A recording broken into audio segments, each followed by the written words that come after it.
morning everybody, a big warm welcome from me. It's Carol at OHJ Journals and I'm grinning away to myself here because you're probably very bemused about what's on my desk here. Let me set your minds at ease. This is nothing at all to do with the invitation video that I'm about to do. These just happen to be in my craft room, close at hand, and I thought I'd put them on my desk so that you're not looking at my hands gesticulating. You have something to look at. So a bit of eye candy or eye fodder for you. And these relate to another project that I'm doing.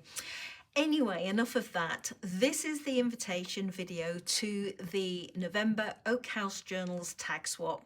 If you are new to the tag swap, there will be information at the end of the video and also in the description box below the video so that you can find out what it's all about and how to participate. If you are a regular participant and you want to know what the suggested prompts are for this swap, then they are as follows. The first one, or the first suggested prompt, is a fictional or imaginary character. For example, if you are a fan of Marvel, you might want to use Spider-Man.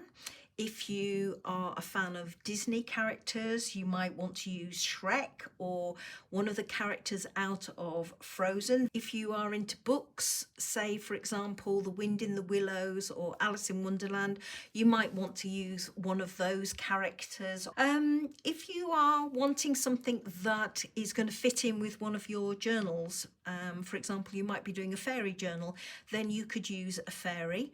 If you want to do something that is pertinent to this time of year or relevant to this time of year, you might want to do a Halloween tag. So for example, you could use a ghost, a ghoul or a goblin on your tag. And if you are like me and your head has started turning towards Christmas, you might want to use, and spoiler alert here, you might want to use Father Christmas. So those are some suggestions for fictional or imaginary character. The second prompt is something that opens. Now, I'm not suggesting here that you have something that physically opens. It could just be an image. So for example, it could be an image of a window or a door, perhaps a door with a Christmas wreath on to tie in with the Christmas theme.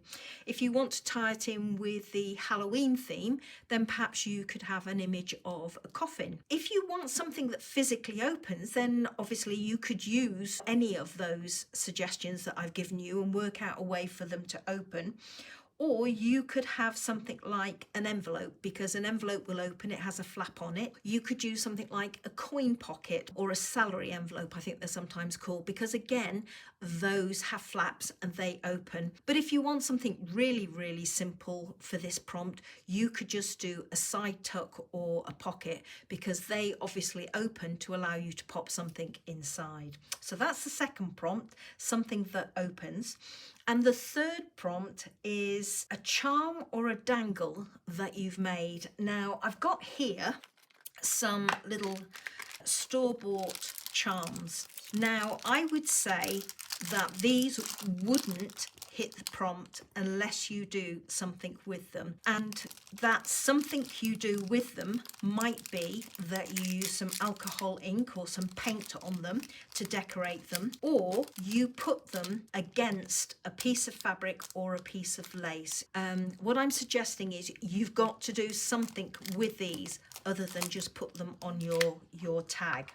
So for example, you could punch out, I've got a selection here of bits and bobs that I've made.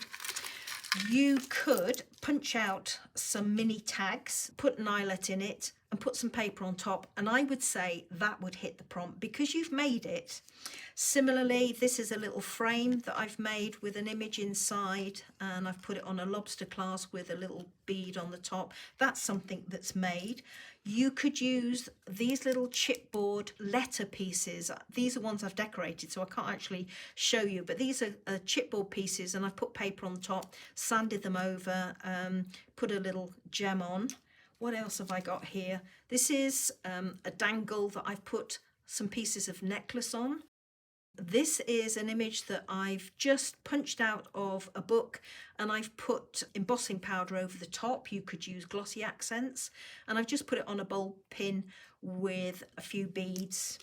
That's just a piece of lace. What else have I got here? Anything else that I can show you? You could just arrange some beads on a coilless safety pin or a bulb pin. You could put on some pieces of lace or other fabric. I haven't got any more here with fabric on. This is a cutout flower and I've just put some lace in the middle. So basically you get the idea, something that has been made rather than just a charm like this that is store-bought, unless you are altering one of those. So there's oodles and oodles of options for this third prompt. Okay, so there we go, everybody. Those are the three prompts: a fictional or imaginary character, something that opens, a charm or a dangle that you've made. As always, they're just suggested prompts. You can use one or all of them or none of them. It's entirely up to you. If you are new to the tag swap, then you obviously will want a bit more information.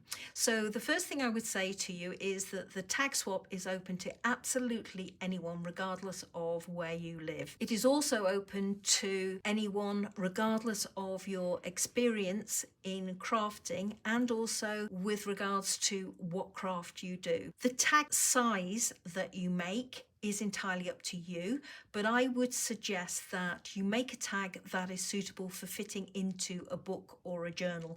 So I would say nothing smaller than about 6 inches in height to about 3 inches in width.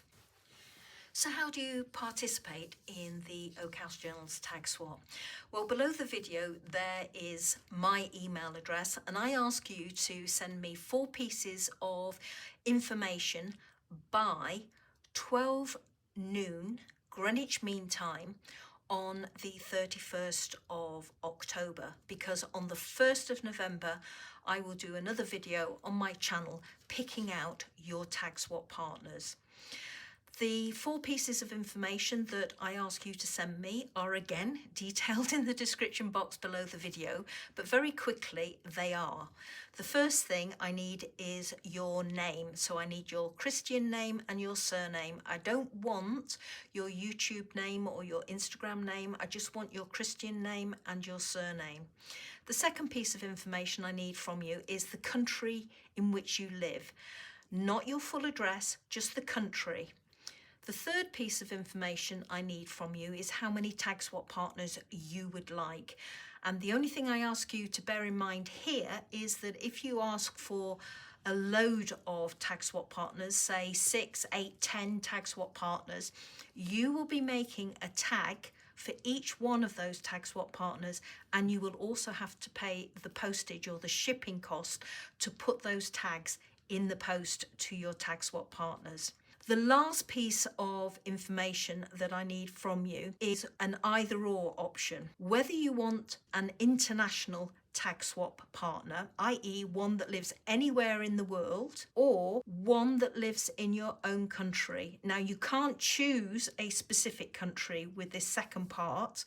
You can only choose the country in which you live. And the reason for that choice is so that if you go for the country specific option, i.e. somebody that lives in your own country, it will keep the shipping costs down for you. So those are the 4 pieces of information that I need you to send me by 12 noon on the 31st of October next, and I will acknowledge receipt of your RSVP email asking to participate in the tag swap. Then it's over to you to make your tag in readiness for sending out as soon as the tag swap goes live on the 1st of November, or within a couple of days of it going live on the 1st of November.